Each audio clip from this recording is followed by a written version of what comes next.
გამარჯობა, მე ლელა დუმბაძე ვარ, ბათუმელების ჟურნალისტი. ახლა ვიმყოფები ბათუმში, ლერმონტოვის ქუჩაზე. თქვენ ჩემს უკან ხედავთ რუსული დასავლეთის მიერ დასანქცირებული კომპანიის Wildberries-ის ერთ-ერთ ოფისს, რომელიც რეალურად კერძო საცხოვრებელ სახლშია გახსნილი. Wildberries-მა ამ ერთი წლის განმავლობაში ძალიან ბევრი ოფისები გახსნა საქართველოში. თითქმის არ დაუტოვებია თითქმის არც ერთი ქალაქი.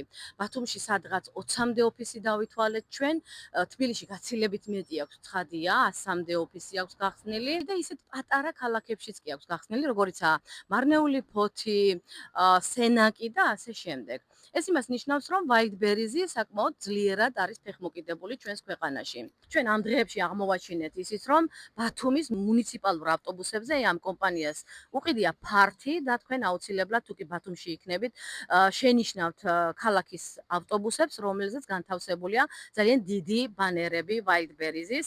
ჩვენ რა თქმა უნდა კითხვები დაუსვით როგორც ბათუმის მერიას, ასევე იმ სარეკლამო კომპანიას, რომელმაც მიყიდა ფართი ბათუმის მუნიციპალურ ავტობუსებზე. ეს კომპანია არის ალმა თუ რას იხდის Wildberries-ი ავტობუსებზე რეკლამის განთავსებაში, შედის თუ არა სახელმწიფო ბიუჯეტში, რაიმე თანხა, მოგების გადასახადს იხდის თუ არა, თუმცა ამ კითხვებზე ჩვენ ჯერჯერობით ვერც კომპანიისგან და ვერც ბათუმის მერიისგან პასუხები ვერ მივიღეთ. Wildberries-ი დაასანქცირა დასავლეთმა, იმიტომ რომ ის სხვადასხვა ჟურნალისტური გამოძიებებითა და სხვადასხვა ასეთი კვლევებით დადასტურდა, რომ Wildberries-ის ქსელს კრემლი იყენებს უკრაინის წინააღმდეგ ომში.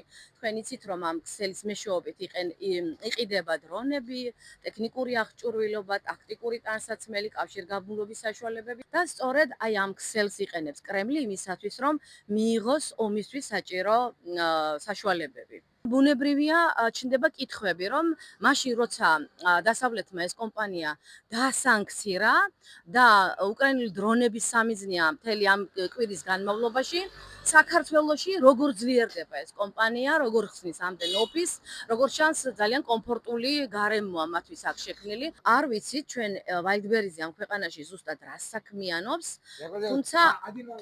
თუმცა არ არის გამორიცხული. თქვენ მუშაობთ ამ ოფისში? ხო, არ არის გამორიცხული. Where are you from? ხო, არ არის გამორიცხული, რომ სწორედ საქართველოში არსებულ ოფისებს იყენებდეს კრემლი მათთვის საჭირო პროდუქციის მისაწოდებლად.